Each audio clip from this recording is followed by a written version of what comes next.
1. The 12 passengers. Thomas met a strange family and asked their names. One by one, all 12 started to tell their names. The first one was January. After telling his name, he rushed away. He looked very busy. The second was February. He called himself the King of Carnivals.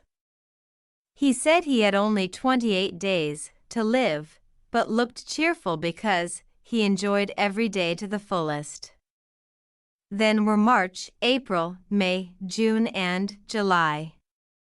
Their mother's name was August, who looked friendly and plump. The next was September, who was an artist. Then was October, who looked the richest of all. Next was November, who always seemed to have a sneezing nose. And the last was December, who was carrying a decorated fir tree, I think for Christmas.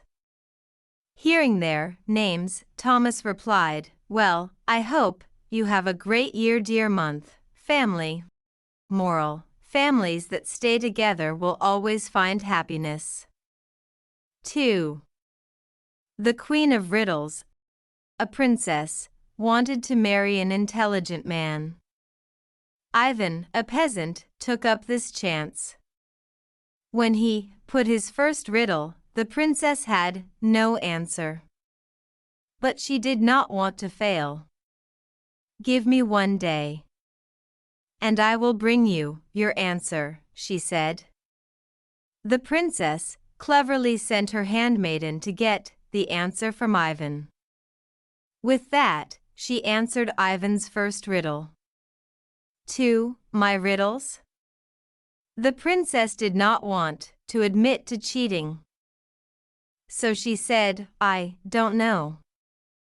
"Now ask your third riddle." "That was my third riddle." "And you admitted you didn't know," Ivan said humbly. The princess was surprised, and thus married Ivan. Moral: cheating will never make you win. 3. The coachman who could paint.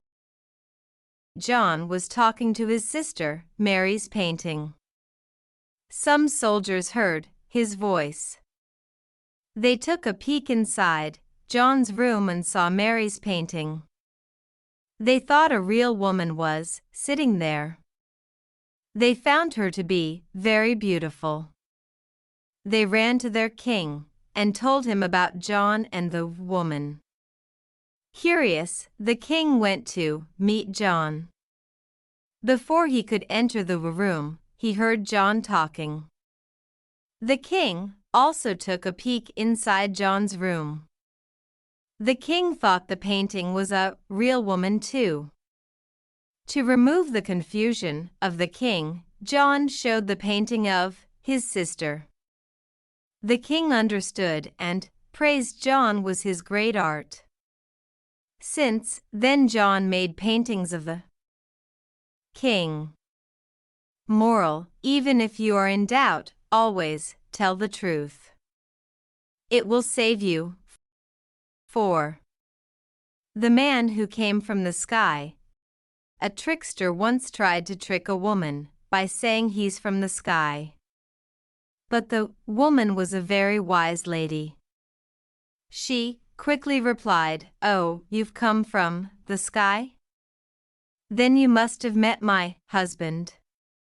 He died last year." "Of course, I did.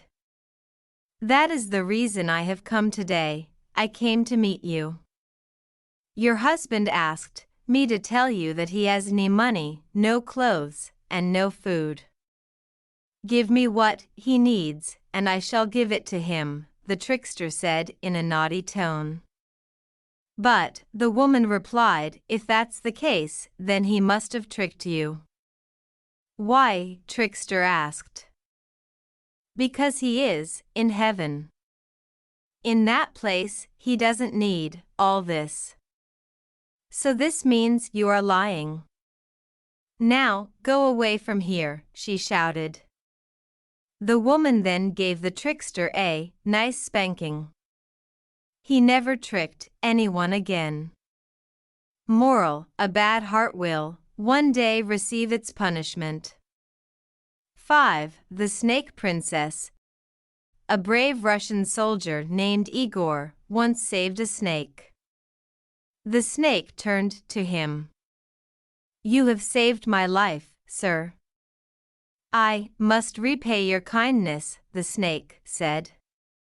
"Take me to the palace on the hill.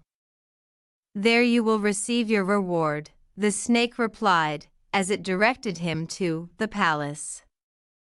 After reaching the palace, the snake crawled out of the stick. It then turned into a beautiful princess. Igor was surprised. "Who are you?" Igor asked. "I am a magical snake, princess. My name is Karen. An evil witch had trapped me on a never-ending fire tree. But your kindness saved me. If you accept me, I will marry you and make you the king of the biggest kingdom," replied Karen. And thus Igor and Karen found happiness with each other. Moral: kindness will always bring great rewards. 6. The Woodcutter and the Grateful Animals. A poor woodcutter saved a snake from fire. The snake was very grateful. He gifted a magic ring to the woodcutter.